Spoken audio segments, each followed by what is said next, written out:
中国共産党は強制的な手段を用いて、ウォール街のインデックスファンドがより多くの中共国企業をインデックスに加えるインセンティブを作り出しています。米国の年金、大学の寄付金はいくつかの不透明な企業、さらには軍需産業企業に流れていきました。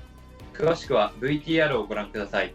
Human rights abuses, mass surveillance of the Chinese people, genocide of the Uyghurs, trade exploitation, IP theft, economic coercion, funneling fentanyl via the drug cartels, international espionage, economic espionage, direct threats against our ally, the sovereign nation of Taiwan. So that's just a start there. It's certainly not a comprehensive list, but would you agree that this is a fair summary of the CCP's malign activities?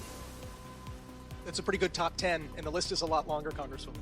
Absolutely, I agree. And so it's the tip of the iceberg, as we would call it.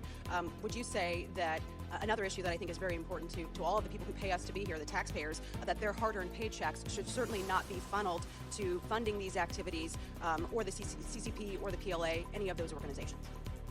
That's right. There is already a basis for halting the investment of American retirees' money and any American investment from going into Chinese military-affiliated companies. It's just not being enforced by the Treasury Department. And I'd like to highlight one other important issue.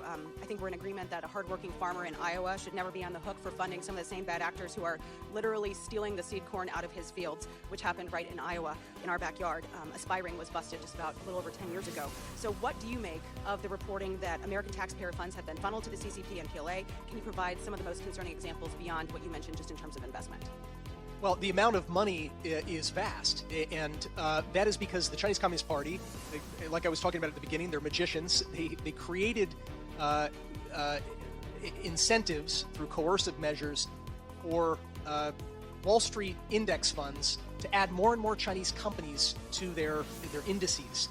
And a lot of investors, a lot of big fund managers in the United States don't actually look at the Chinese companies they're investing in or the companies at all that they're investing in. They just follow those big indices, like the MSCI index. Well, according to reporting, the MSCI had been resisting adding more of these Chinese companies, including ones that are affiliated with the military, to their list. And the Chinese Communist Party said, if you don't add more of our companies, we will withhold data from you and withhold licenses for you to operate. And lo and behold, suddenly the number of Chinese companies that appeared on these indices tripled, quadrupled, quintupled, and more money passively flowed from American pensioners and endowment funds at universities into these Chinese companies, which are opaque, and many of them are servicing the Chinese.